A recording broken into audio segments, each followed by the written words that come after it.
San Diego Comicon has always been about more than comics. That's the contention of producer and journalist Mathew Klickstein, who joins me this week to talk, very enthusiastically, about his audio documentary podcast Comicon Begins.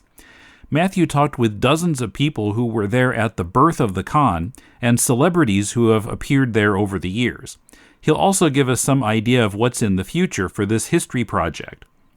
First, if you appreciate the work we do on this podcast, we'd love it if you'd support the show at patreon.com/deconcomics for as little as $2 a month.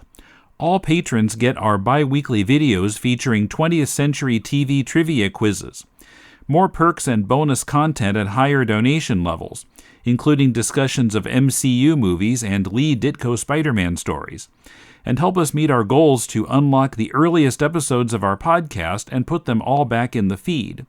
Pledge your support now at patreon.com/deconcomics. This is Tim, and this is Deconstructing Comics.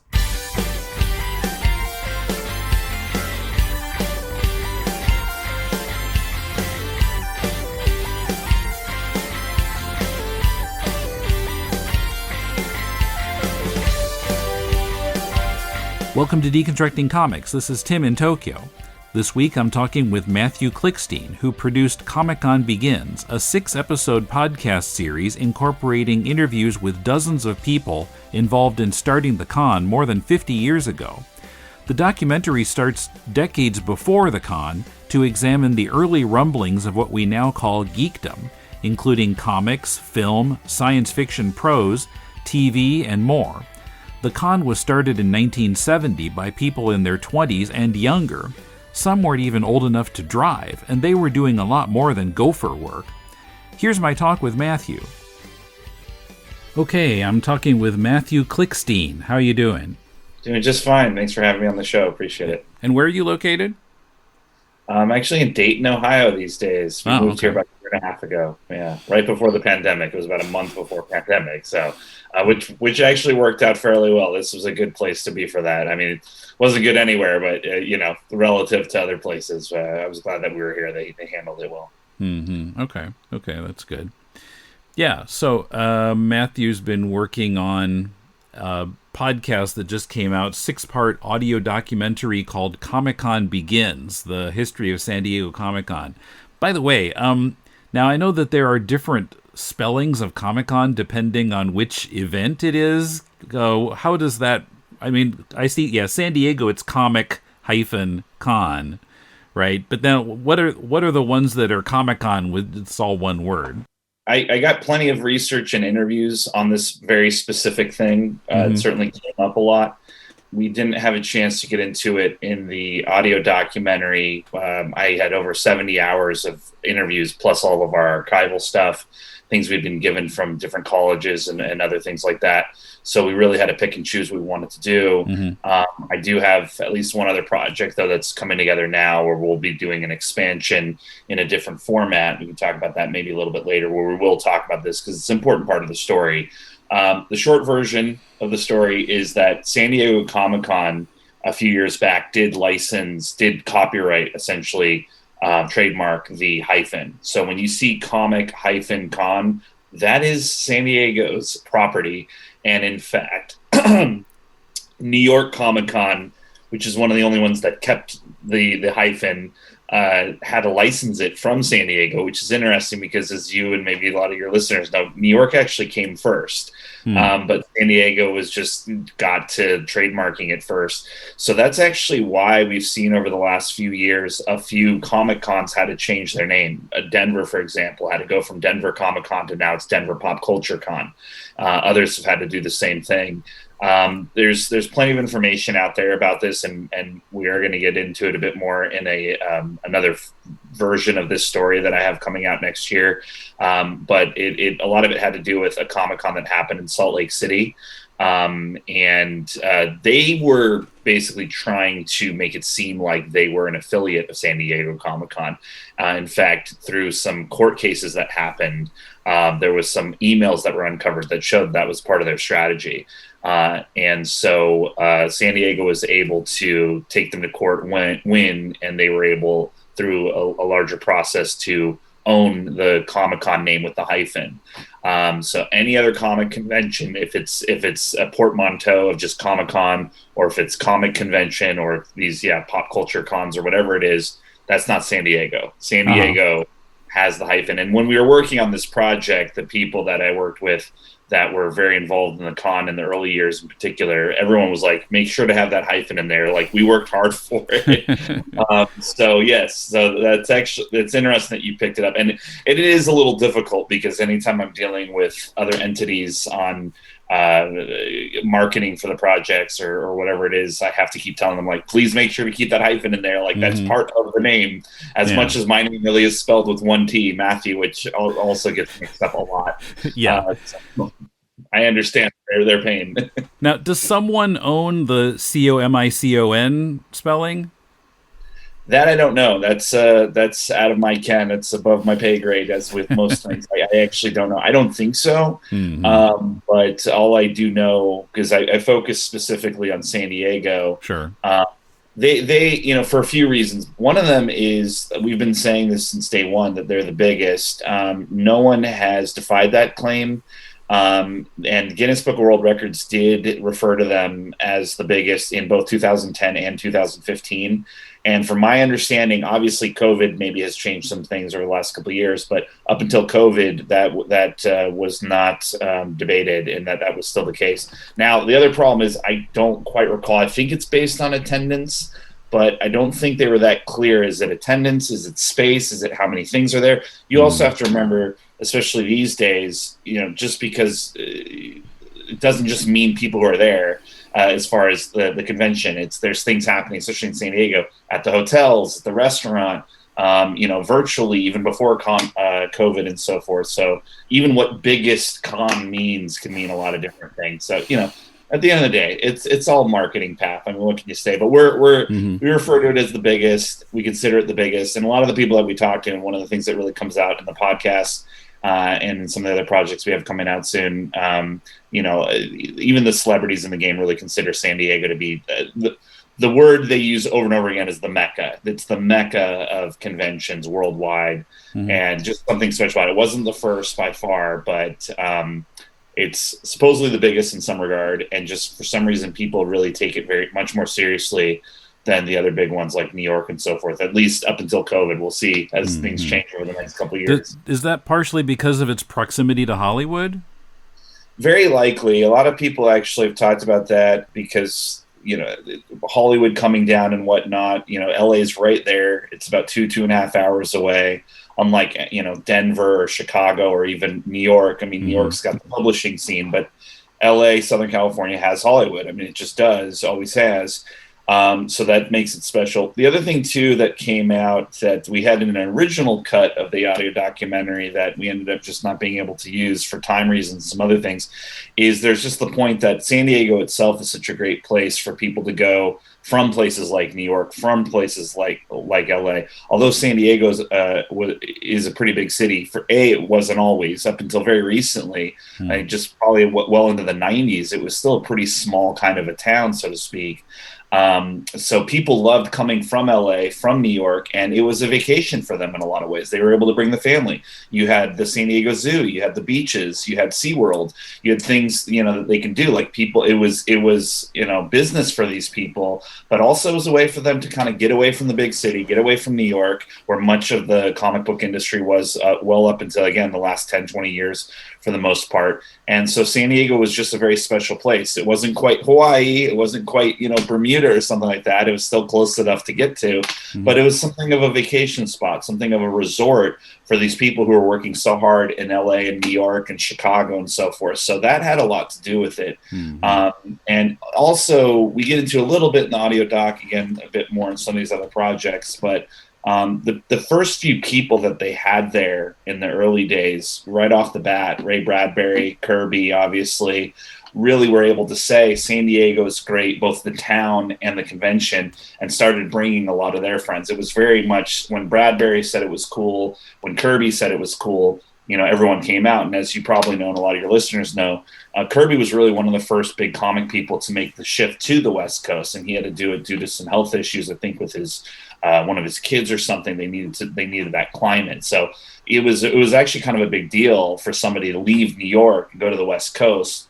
But he was Jack Kirby, and even in those earlier days, the comic book industry basically said, go and do what you got to do. Just keep making stuff for us that we can rip off. That's a whole other part of the story. But no, so Kirby putting his stamp of approval on it, Bradbury putting his stamp of approval on it, a few other people who were really important to the fan scene at the time, Forey Ackerman, for example, Neil Adams. They made it very clear this is something special. And at the time, again, New York had already been happening, Worldcon had already been happening, a few other cons had already been happening beforehand. Detroit Fan Fair was something that was similar, that was actually kind of a rubric for Comic-Con. But these guys really said, hey, this is something special. You guys got to come out for this. But yes, it also brought out people from LA and was a nice place to bring the family. It was a nice vacation for these people who were coming out while they were doing panels and things. So who were you working with on this project, and what inspired you to do it?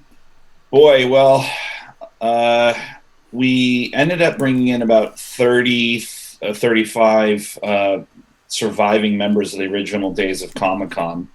So that was our core group, and they were great from day one. I really became close with a lot of them. Some of them I've become particularly close with, and they just have become good friends of mine. And I with them, and we talk about movies and we talk about books. And when I was just in LA, I had dinner with one of them. I was hoping to have dinner with a few others. A lot of them are in the LA area at this point, but just due to travel restrictions, some other things, I wasn't able to. But I had dinner with Scott Shaw and his wife, and he was obviously very big in the Comic-Con scene, very big in the fandom scene, very big in the comics and cartoon scene. Many people consider him a legend in the scene, and rightly so. So we were dealing with people like that as interviewees, and they provided us with a lot of research. They provided us with bulk stories. I mean, most people I spoke to between an hour and a half and 2.5 hours, some people as long as 3.5 hours plus pickups. So that was our core group.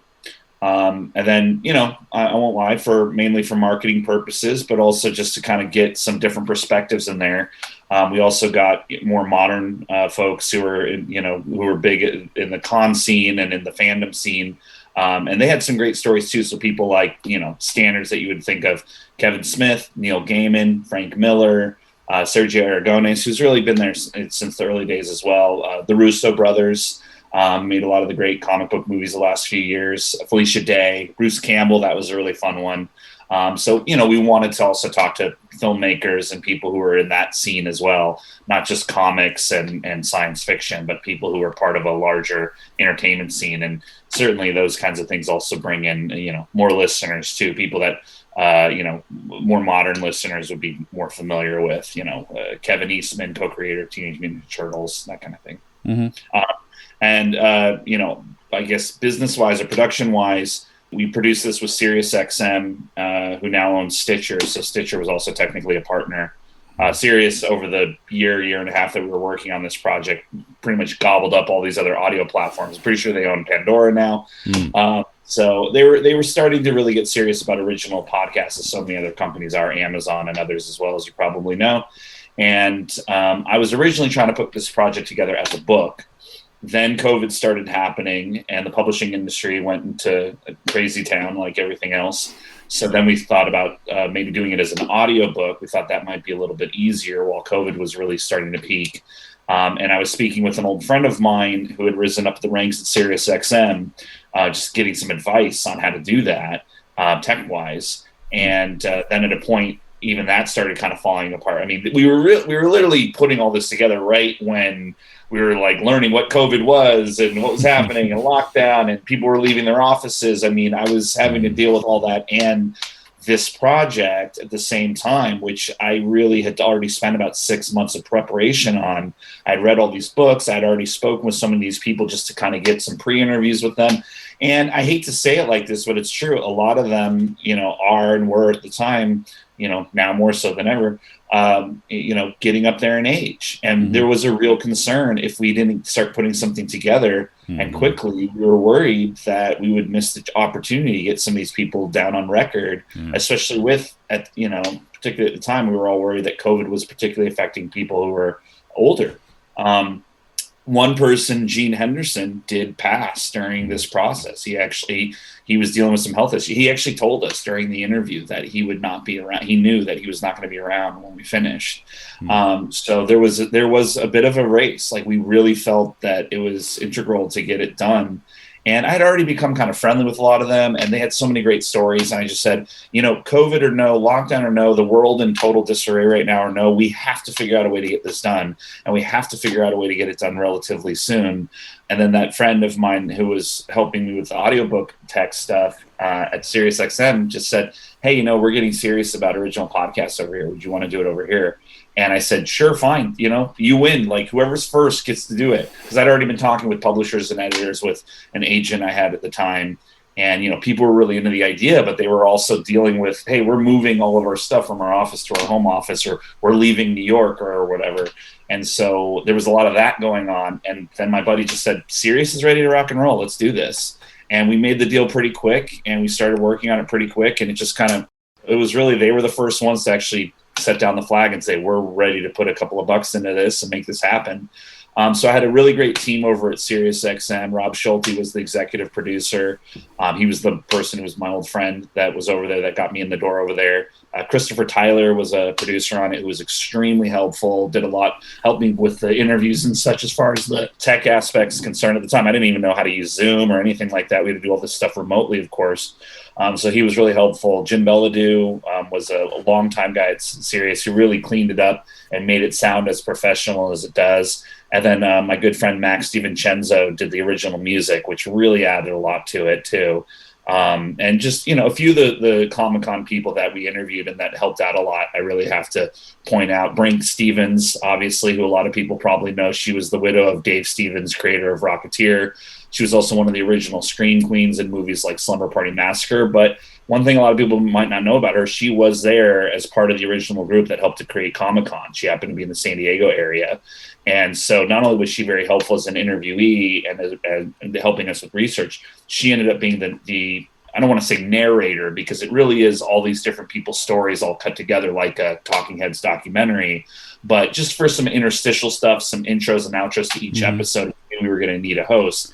And Brink, we thought, was just perfect because of who she is, but also she has a fantastic voice. And she happened to have her own recording studio, so that certainly helped as well. So we were literally directing her, remotely again, but that was great. So. I heard Brink in there as an interviewee also, right? So, yeah. And it is interesting, when she's an interviewee, she's talking conversationally. When she's the host, at first I thought she might be a computer-generated voice because it was so, preternaturally smooth that... Yeah. But no, she's putting a little emotion into it here. Computers don't do that. I guess this is a real person. Yeah, no, that's actually come up once or twice before. Originally, we were planning on cutting out all of her interview entirely and just focusing on her hosting because of that disparity between what it sounds like when she's doing the hosting stuff and what it sounded like when we were interviewing her, because it was two different recordings. But as you can hear in the series, there's certain things that she says where she's talking about herself or certain memories that are part of that hosting part. Yeah. Like when she's talking about how we have a section about how the con really helped to inspire a lot of these people. Because one thing a lot of people might not know too is these really were kids running this thing. I mean, they were high school students. Barry Alfonso was as young as 12, and he was not getting coffee for people. He was not, helping to hold the door open. He was doing publicity for them. I mean, they were kids who were making this, running it, doing it. There were a couple of older folks, but even they were in their early mid-30s, but literally 2 or 3. Otherwise, it was high school kids and junior high school kids who were doing this. In fact, many of them left the con altogether when they went to college because they left the area or they got involved with other things. When they're talking about how the con inspired them into their future careers, many of them went into creative arts and such like Brink. We had Brink sort of talk about that in her hosting part. So we were kind of condensing certain things she said because she did have some great interview stuff, but we were worried about that disparity. But there were certain things that she did say in her interview, just the way she said it, her inflection, her laugh, the authenticity of it, that we decided to go back through. And just there are a few parts where it's from her interview and not from her hosting recording, because we just said that's too good. We were even thinking about maybe having her re-record some of that. And I told the guys that said we're not going to get it that same way, because Brink is a fantastic actress and obviously a fantastic voice actress, but nobody could possibly be that authentic twice. I mean, you know, when I interview people, I've been doing interviews with people my entire life. Even when I was younger, I worked for the, junior high school and high school newspaper and all that kind of stuff. I like to keep things very much like this, very conversational, very informal. I never give people questions in advance. I really like to keep it like we're just talking, we're just having some fun. And because of that, I get, especially when it's an audio recording, just you can't possibly re-record it because it's so authentic and in the moment. Especially with a voice like Brink, she just, you can tell how genuine she's being and the laugh that she's got. Brink's one of the ones that I've become very friendly with. I very much would love at some point, maybe later down the road, to do something more specific about her. She's had such a fascinating life. She was a scientist at one point. She was trying to learn how to talk to dolphins. I mean, really, really fascinating person. There's been little documentaries and things about her on YouTube. I think that she's the kind of person where there really could be like a full-fledged, like Netflix quality documentary about her, or maybe at least a bigger book or something like that. She's a fascinating person. Yeah, so I've been binging it here last night and this morning. I got through 5.5 of the 6 episodes. And those first 2, it's really more of a history of early geeks, and even before, decades before Comic-Con, and it kind of echoed something that I heard in another podcast that was about the lead up to the moon landing, about how science fiction sort of influenced actual science. Definitely. And then the actual science kind of came back and influenced science fiction and comics too. Sure. So talk a little bit about that. Yeah, first of all, I mean, that's a really good point. The first episode barely even talks about the con at all. There's little bits and pieces. There's, kind of an intro thing where we have a bunch of, especially some of the celebrities that we got as kind of almost like a teaser for the whole entire thing. But for the most part, it's about kind of the early years of a lot of the people who'd be foundational to the con. Not only were a lot of them in San Diego, not only were a lot of them in high school, but they went to the same 2 or 3 high schools. That's another great part of the story that I really admire, and it goes to show the kind of character a lot of these people are. I mean, these are folks that have been friends with each other for 50, 60, 70 years. I mean, they literally grew up with each other, and many of them still are very close friends, even though some of them have moved to other places and things like that. They really look at Comic-Con almost like a high school or a college reunion for them, which is really great. But so we go into kind of that dynamic in the first episode. But yes, we're also talking about the history of, as you say, geek culture, nerd culture, fandom, whatever you want to call it, going all the way back at least to 1939 to Worldcon, the first Worldcon, which is considered in a lot of ways like the first like organized con, so to speak. We go into zines, we go into letters to the editor and things like Amazing and the sci-fi magazines and such. That was really sort of a precursor to social media. It was a way that fans could be in touch with each other. I mean, it was such a small community, and one of Dave Scroggie talks about this, I think, in episode 2. But they felt comfortable putting their not only their name but their home address in these things in their letters because they wanted to connect with each other. It was about that connection. And even, people who would later become extremely important. H.P. Lovecraft was part of that scene in the early days, as a lot of people probably know. So we did want to go into that. Episode 2 is one of my favorites because not only do we talk more about sort of the early years of geek culture and fandom, but also how the 60s and early 70s impacted that. Because yet again, these were not only high school students, but they were also high school students in the 60s and early 70s. So as many of them talk about, they obviously were very affected by not only the moon landing and a lot that was going on in technology and so forth, but also the counterculture, what was happening politically, what was going on with Vietnam, what was going on with Nixon, what was going on with rock and roll, what was going on with drug culture, with what was going on with feminism and civil rights movements and so forth. This was impacting a lot of these people and was inspiring how they were doing things at the con, and also vice versa. One of my favorite quotes I'm paraphrasing, but one of them, I think it was Wendy All, basically said it was an inspiration to see that the kids as young as they, or maybe just a couple years older, were holding protests in Washington, D.C. and doing their Berkeley free speech movement just 500 miles north of them, putting on Woodstock. And they said, if they can do it, we can do this. And that was a few of them talked about how it was one of the inspirations for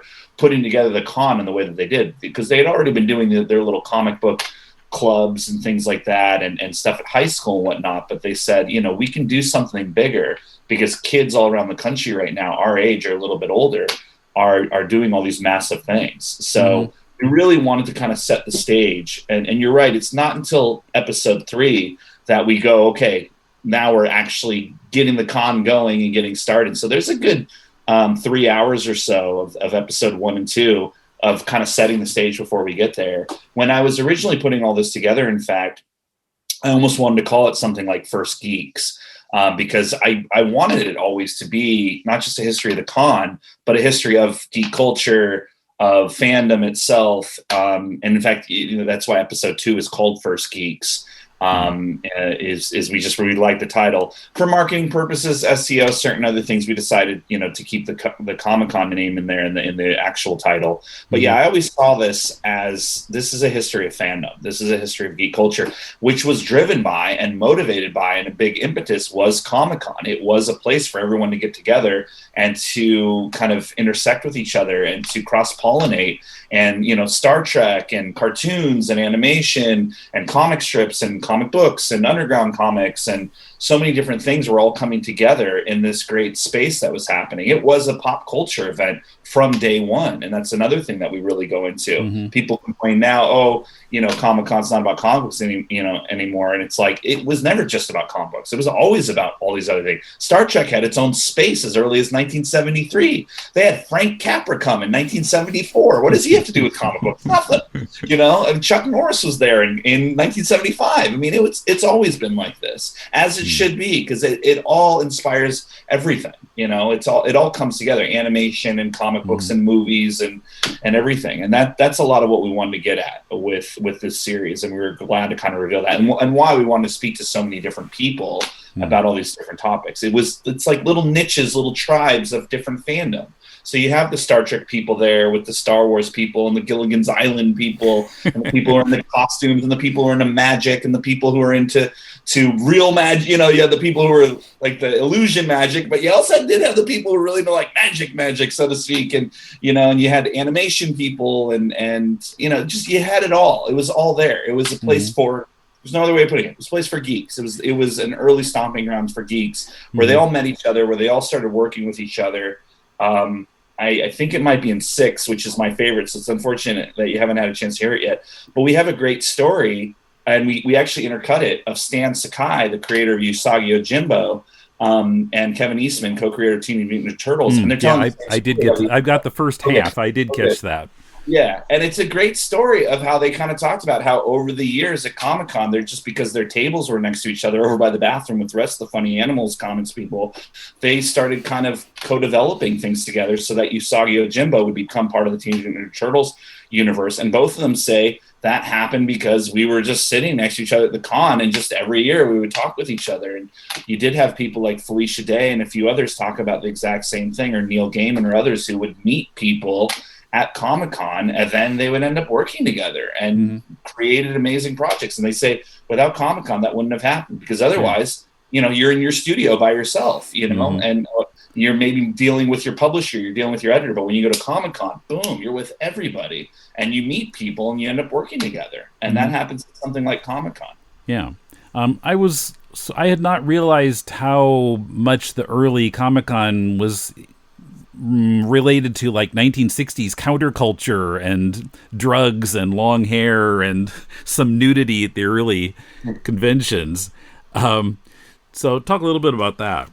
Yeah, I do want one caveat is what's great about an oral history and what's great about talking to so many different people. In the end, ultimately, I think it ended up being about 50, because it was about 30 of the original surviving Comic-Con folks. about 15, 20 of the celebrities that we got as well. There is some archival stuff, people like Shel Dorff and Richard Elf and Ken Kruger and others from actual Comic-Cons from 1970, 75. A really great guy named Alan Light got us some recordings, and Mike Towery, who is one of the original co-founders of Comic-Con, got us crystal clear recordings from the 70 and 75 con. So we do hear Jack Kirby, we hear Ray Bradbury, we hear Will Eisner, all those folks. We hear Chuck Norris. So it was about 50 people altogether. What's great about those, you do get contrary stories. You do get contradicting stories. I definitely could name some names of at least 2 or 3 people who I know didn't necessarily agree with that, didn't feel that Comic-Con was, connected with the counterculture. In fact, one of them said very specifically, and this was his experience, and, you can't take this away from him. He said for him, and what he felt was Comic-Con was sort of an escape from all that. It was a place to get away from dealing with, what was going on with Vietnam and Nixon and politics. And yeah, definitely one person, she made it very clear she felt that there was no drugs, and she didn't understand why people were talking about that. So everyone had different experiences, different memories. And that's what's great, about something like Comic-Con, because really the real answer is at the end of the day, everyone had different experiences. So, I mean, even in the earliest days, you had at least 500 people there. And then well throughout the 60s and 70s, it was, it was multiplying at an exponential rate. So it was getting close to 10,000 as early as the late 70s or thereabouts. So, I mean, that's a lot of people having a lot of individual experiences. They, everyone's in all these different hotel rooms and all these different kinds of things. So everyone's having their own experiences. But there's no question that it seemed like, for my money, of the people we talked to who were really foundational to the con happening, I would say at least half, if not more, were at least somewhat impacted by counterculture, drug culture, what was going on with the politics and so forth. And so, yeah, I mean, what that all comes down to is A, it's Southern California, B, they're teenagers, C, lest we forget, they're all on their own. And many of them talked, I mean, it was like band camp, I mean, it really is like suddenly all these weird, nerdy, misfitty kids are together. And, very much like, the way that when I was a kid, my mom described Woodstock that way. I know a lot of other people did, where it's like, oh my gosh, here's my people. Oh my gosh, it's people who dress like me, look like me, act like me, think like me. And especially in the 60s and even early 70s, you didn't get to see and experience a lot of that in high school. You were kind of a weirdo. You were lucky to have 2 or 3 other people who were into comic books or into science fiction books or into King Kong or whatever it was. And suddenly you're in this hotel by yourself. There's not really any parents. You can do whatever you want. And yeah, there's going to be some pot getting smoked, and people are going to be getting naked, and people are jumping in the pool naked and all those kinds of things. There's definitely stories of that. I mean, that obviously was happening at the El Cortez Hotel because a lot of people talked about it. So, it's hormones, it's kids, it's, oh my gosh, people who are just like me finally. It sounded like it was a lot of fun. And meanwhile, yes, outside the hotel, things are going on. And we did have a few people who were involved with Vietnam. I mean, one story, I think it was Dave Clark, I can't remember whom, but literally came right from, tour in Vietnam. And the first thing he did when he got back was went right to Comic-Con, or Jim Cornelius and a few others. So, I mean, we had people in this podcast talking who, had gone and fought in Vietnam. And then, when they came back, they went to Comic-Con. Or obviously the best story of all when it comes to this kind of stuff, which we'll get into a little bit more with some of the other projects that we're doing with this. But, 1 year, 76, a guy named Dr. Timothy Leary happened to be in jail in the area, happened to get out around the same time through an odd series of circumstances, got connected with a couple of the con folks, and they invited him over, and he ended up being a special guest at the con. So, I mean, you can't get more counterculture than Timothy Leary in 1976, literally hours after getting out of jail as a special guest at the con. And they had to kind of keep it a secret because there were some older con folks, certain comic book creators and things who were very conservative, who said that they would not participate if Timothy Leary was going to be there. There were people who were coming to the con, who were participants doing panels and such, older comic book folks. They weren't even happy with the idea of having like peace signs and whatnot. They didn't know what it was. They thought it was like a witch symbol or something like that. So there was that generation gap definitely going on. between some of the older folks and some of the younger folks. So that's also kind of an interesting part of the story, which is why someone like a Jack Kirby or a Ray Bradbury is so special, because those guys were able to just be with everybody. George Clayton Johnson, Forey Ackerman, these were guys who they could be with the young guys, they could be with the old guys, they had their credibility, but they can hang out with the young and the old a lot alike. And there were plenty of those too. Bob Clampett was another one who, they could just hang out with everybody, do everything. Sergio Aragones was another as well. He was a little younger at that time, of course, but still, was more of an esteemed guy and could kind of hang with the old and the young and had the ability to do that. So that's really cool too. A lot of the audio documentary, a lot of our story, and a lot of the con is about the community. It's about the community that they helped to create. The community that they kept going after all of these years. It's why we're talking about it now, 50 plus years later. It was and it is a community, and it remains so to this day. And especially right now, these days, where everyone's so scared and angry, and there's so many divisions in politics and all the craziness that's been going on over the last couple of years, even before COVID. One thing that can really bring us all together is a movie like Star Wars or a TV show like Star Trek.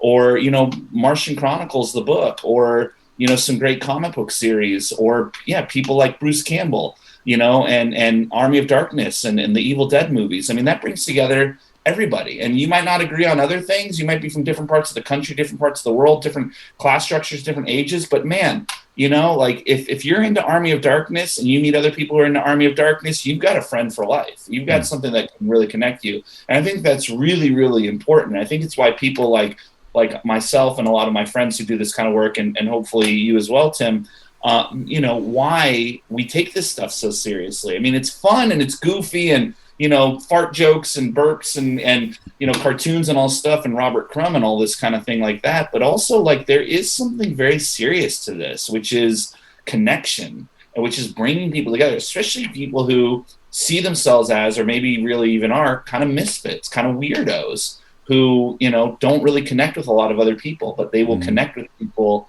on the level of, My Little Pony, like the Bronies do, or something is a good example of that, or Star Wars or Evil Dead or something really obscure that, only a very small number of people know about, but those people are all friends because it's such a weird, obscure thing, and they meet each other at Comic-Con and they become friends, and that's really amazing. It's really important. Yeah. Coming up, what would you have seen if you went to the Comic-Con in the 1970s? And now that the podcast is out, what's the next step for this project? Don't forget you can help to unlock classic early episodes of Deconstructing Comics, help me return all the old episodes to this podcast feed, get videos of my brother Paul and me discussing 20th century TV trivia, and at the $4 level get access to hours of additional full-length podcasts. At the $10 level, you can review the book of your choice with me here on this show. Support Deconstructing Comics and our other shows at patreon.com/deconcomics. Or you can send a one-time donation via PayPal to mail@deconstructingcomics.com. We appreciate your support. The Law of Equivalent Exchange, a chapter-by-chapter look at the manga Fullmetal Alchemist, is now in its own podcast feed and coming out twice a month. Patrick and I analyze how creator Hiromu Arakawa masterfully put together the story of Edward and Alphonse Elric, with commentary on the story, the art, and the translation. What are we missing from the original Japanese? Even translation of the sound effects can be a bit tricky. Look for the Law of Equivalent Exchange in Apple Podcasts or wherever you find podcasts. So I have not been to San Diego. I've been to some other cons. I mean, I live in Japan. It's hard for me to go to the American events very much. So when I think of going to a con, I think of people sitting at tables selling their own work. And it sounds like early San Diego was not like that. So what would you see if you went to the con like in the early 70s in San Diego? Yeah, I mean, there definitely was, the dealer's room, or what they called the huckster's room at the time. They were selling mostly like printed comics, right? Like Marvel, DC collected stuff, more collectors rather than creators. Well, because as you know, and a lot of people know, of course, I mean, it wasn't up until, probably well into the 80s, maybe even early 90s, that you had access to comic books on a larger level, where you can actually like even the idea of comic book stores was still pretty new in a lot of places around the country. But even in California, it's a much newer concept than people I think realize who are outside of the scene. So it was just hard to even get your hands on comic books up until about 30, 40 years ago, which is pretty wild to imagine. So a lot of the con was about people being able to trade and buy back issues of things that they couldn't find, because they just didn't have access to it, because it was in a lot of ways, that's what made this a special scene in the very beginning. It was something of a disposable, ephemeral art form. It was barely even an art form at all. It would have been like people collecting issues of People magazine or Vogue magazine stuff. And of course, these days, there are those people. But back then, that was kind of a weird hobby. It was a strange niche thing. It was like, wait a second, you're keeping this comic book, you're supposed to read it, throw it away, then you get the next one next week. I mean, they were selling it at grocery stores. It really would be like keeping, like an issue of a magazine. But there was a small group of people all over the country and all over the world who did take it seriously. And they're like, no, this is art. Like I there's something special here. I'm keeping this. I'm collecting these. I'm filing these away. And now I'm meeting people and talking with them, of other people who found this strange little niche thing that almost becomes like, baseball cards or something like that. So there was that element of it. And there were auctions going on of art being auctioned off. Original artwork was being auctioned off. There were things even early on with people like Sergio and others who were doing drawings and things at the Comic-Con and so forth. So there definitely was an art aspect, an auction aspect, a sales aspect for sure early on. I think the thing that a lot of people don't realize about even the earliest, though, was that there was also the pop culture elements. There were movie screenings going on. There were people there who were not involved in comic books or hardcore science fiction. The panels weren't all just about comics and science fiction. They were about other things that were going on too. I mean, the panels themselves got pretty political early on. I think the Women in Comics thing was happened pretty early as well, with people like Trina Robbins and Lee Mars and others along those lines, Dory Seda and those folks. So, and yeah, even at the very first con in 1970, you had Maury Turner, creator of We People, which was considered, he talked about it this way, a black version of Peanuts. He happened to be black. And, he's talking about stuff at 1970 con. And there it is right there. He's talking about kind of the politics of that and being a black comic creator in the scene at the time and what he thought about people referring to him as the creator of a black Peanuts and so forth. So that was going on as early as 1970, the very first con. I mean, you could hear it in the recordings through Mike Towery's Comic-Con Memories website. He gave us a lot of that material to use for this as well. So there was a lot going on even at Comic-Con 1, Comic-Con 2, Comic-Con 3, that wasn't just comics and sales and art, but the comics and sales and art was definitely there. You definitely had dealers there. You definitely had the presence of, Pacific Comics, Bill and Steve Shanis. We actually got Bill Shanis in our audio documentary, and some of the other early sort of comic book stores and comic book publishers that were there in the early years as well. So the business element was always a part of it too, for sure. So what was the most interesting thing you learned about Comic-Con and geekdom from working on this project? Oh my. You know what?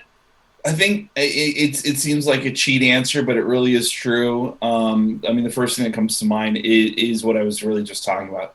How eclectic it was. How, truly diverse it was on a whole other level, on a transcendental level. I mean, it really was so many different kinds of people.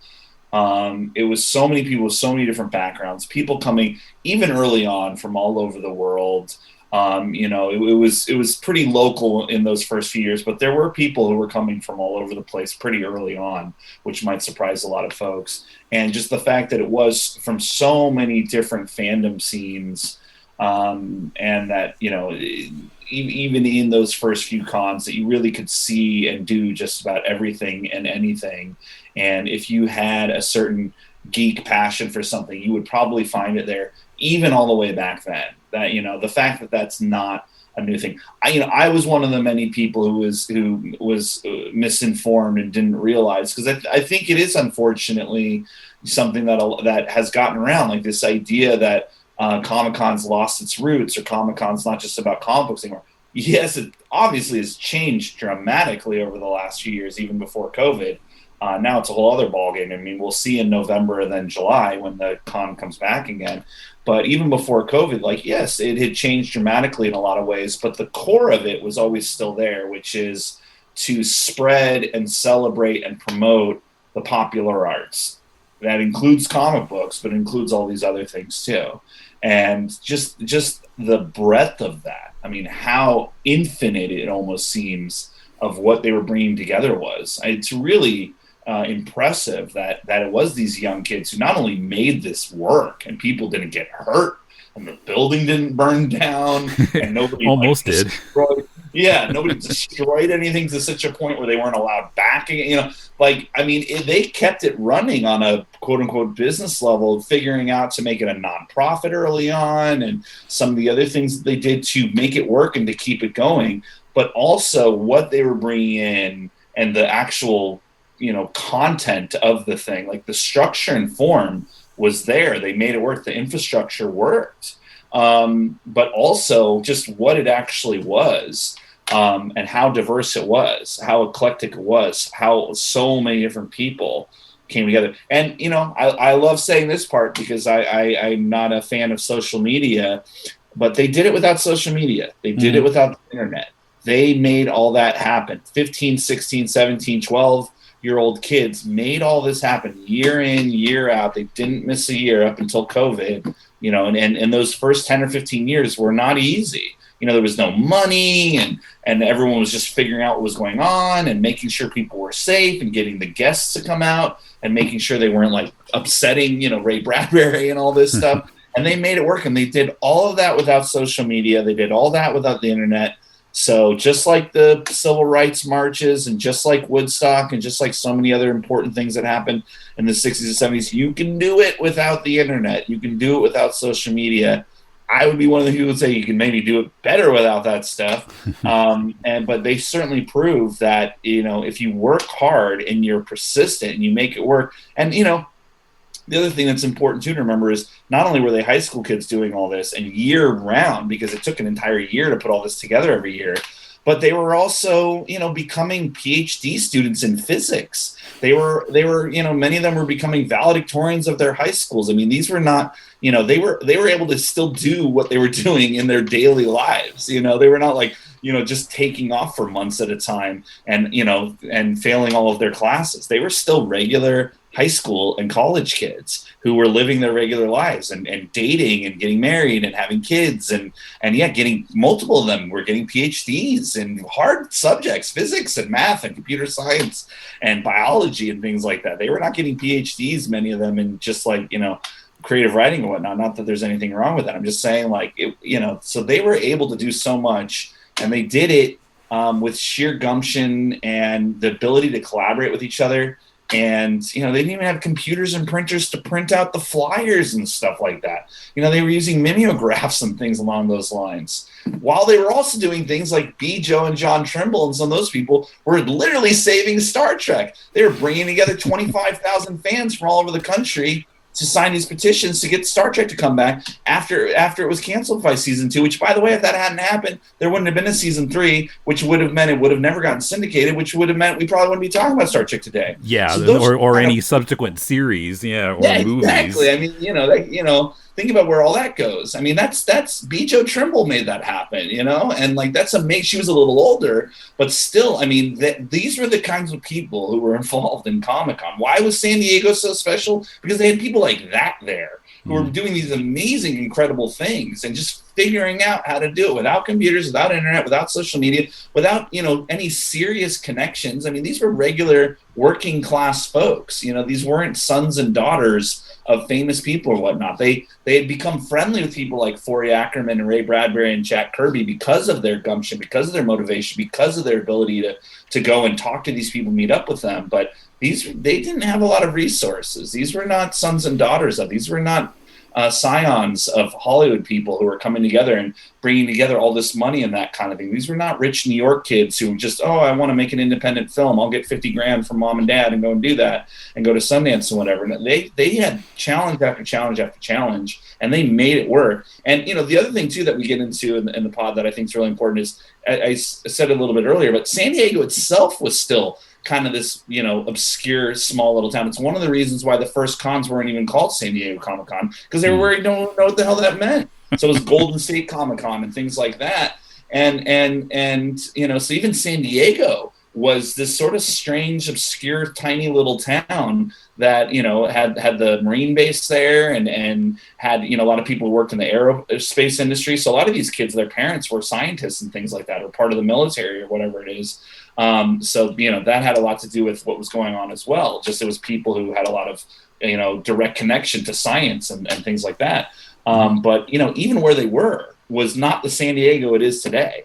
So these were kids who just made this happen by working their asses off. They were really smart. They were really creative. They worked together extremely well. And most of them are still close friends today. And I'd say at least half of them, became quite successful in the creative arts, best-selling science fiction writers and people like Brink and Scott Shaw. Jim Valentino grows up. He helps to create Image Comics. Everyone knows what happened with that. Dave Scroggie helped, Dark Horse to happen. And, all these people went off and did all these amazing things. And many of them say it was because they were doing that stuff at the con in their early teens. And it kind of taught them how to create the careers that they ended up all having all these years later. So, and staying in touch with each other was such an important part of their lives.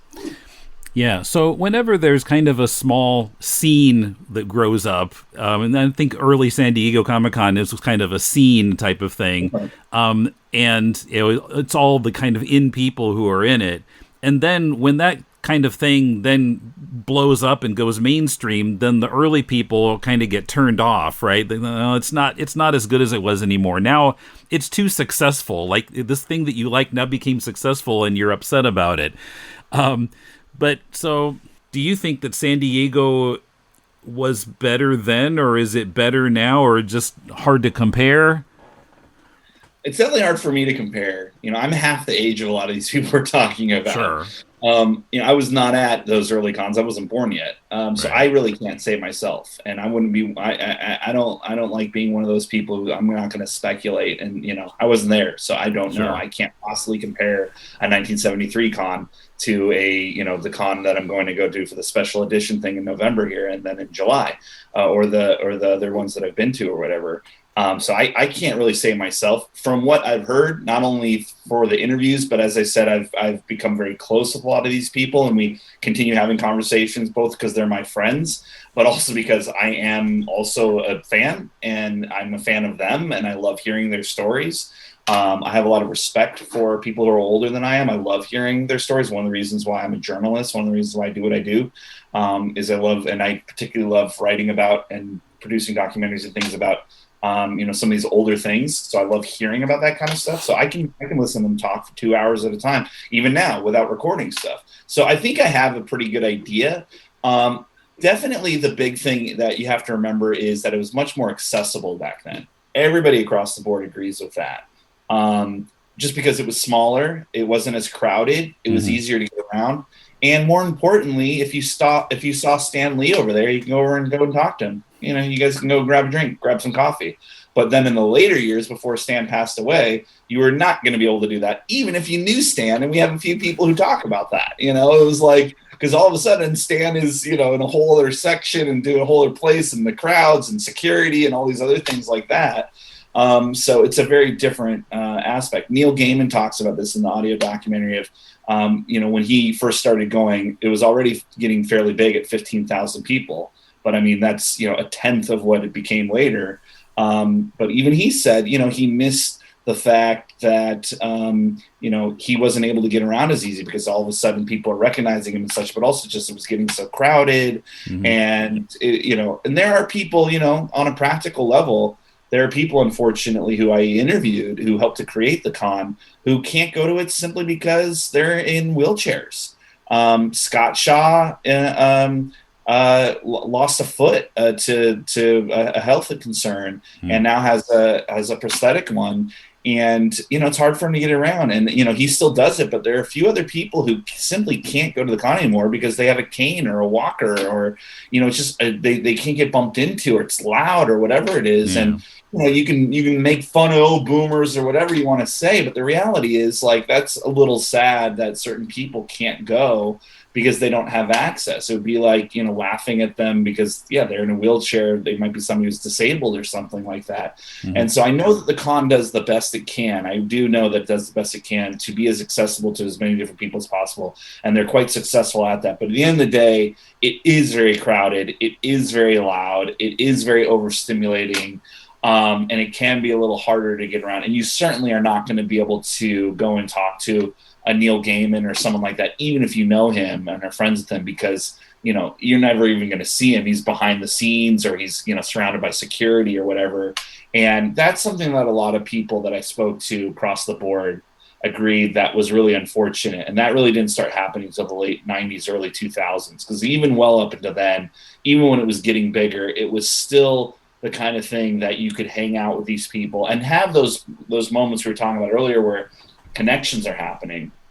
A lot of the people that I spoke to, it wasn't just their own age group. There was a mentorship, so that if you were, 15, 16, 18, 20-year-old kid and you were into comics and making comics, and, you wanted to talk to Jack Kirby, he would give you advice. It wasn't just like telling you a story or, let's take a picture together. Mm-hmm. A lot of these people talked about people like Kirby and Bradbury and some of these others, like would give advice. I mean, people would go to Comic-Con, not just to meet their heroes, not just to get autographs, but also to learn from them.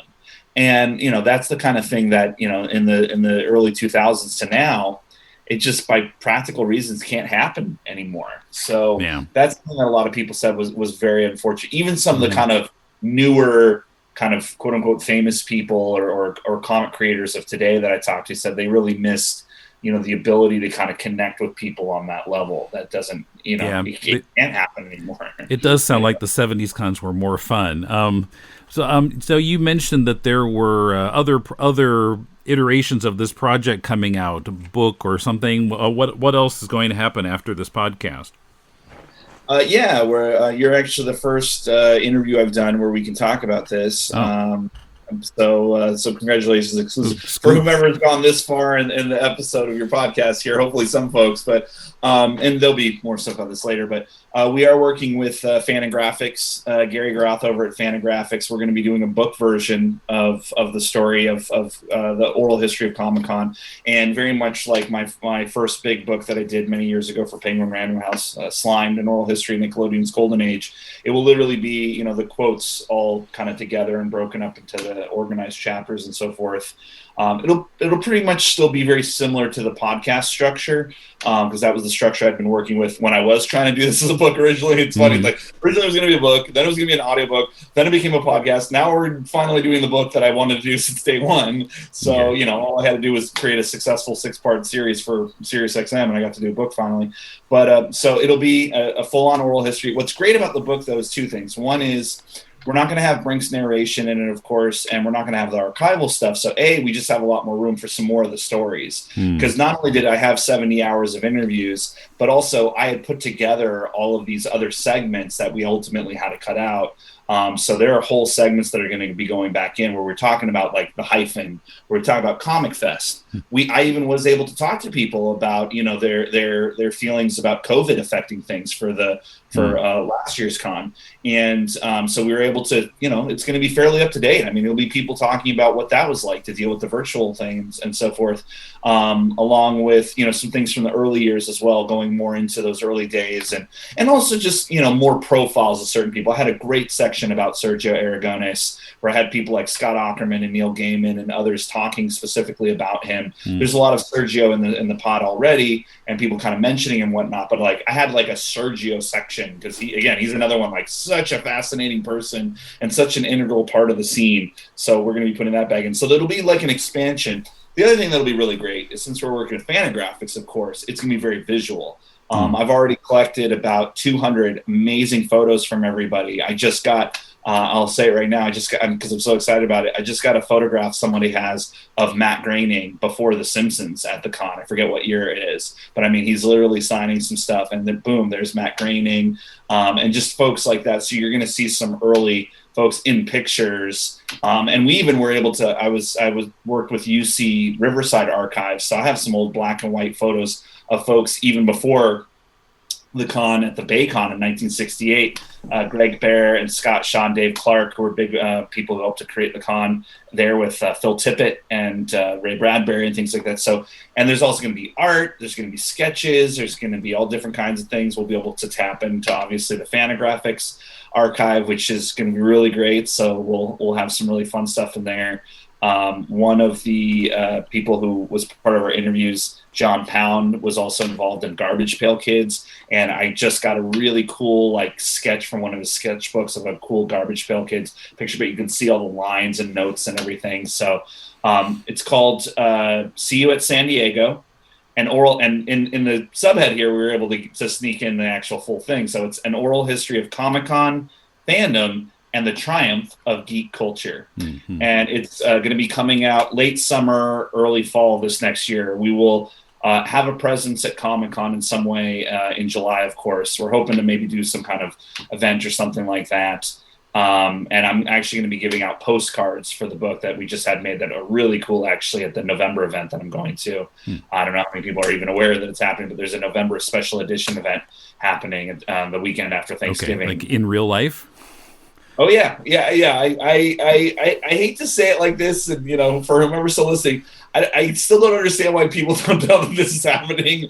But trust me, there is a special edition 3-day Comic-Con happening at the convention center. Not on the internet. Not on the internet. It's actually people are going there. It's really happening. I'm going to actually be there for a panel. They're doing a soft launch of the museum. No, it's really happening at the convention center. It's a 3-day thing. I'm actually going to be staying with Scott Shaw at the hotel there. I'm going to be helping him out. I'm going to be on a panel with Jackie Estrada. I can't talk about that stuff yet, but I am going to be on a panel with some people talking about the history. Well, talking about Comic-Con stuff, and so, it doesn't matter. Yes, there is a special edition Comic-Con thing happening at the end of November that hopefully people will go to. Okay. I mean, look, New York thing was such a wild success, 155,000 people, but I hope that they start promoting the special edition, because it's in like a month and a half. Yeah. So a lot of people don't know what's happening.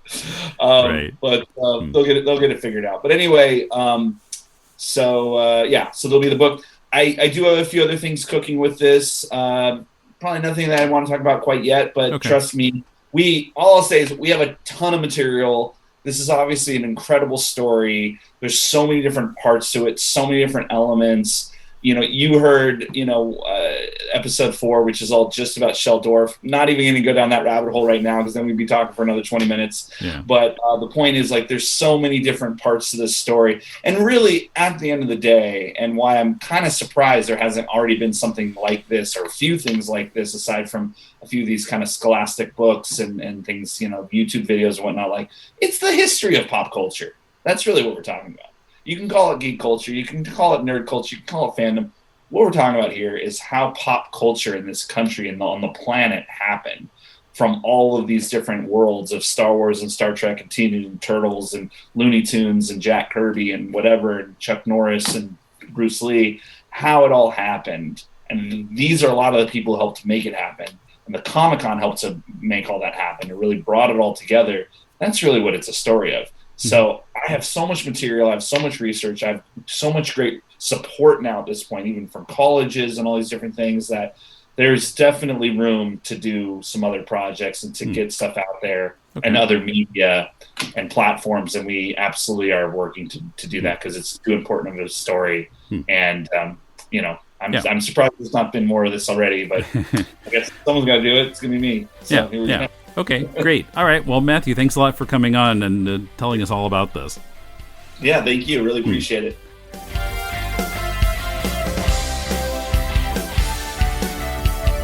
Comic-Con Begins is available anywhere you listen to podcasts. Don't forget the hyphen.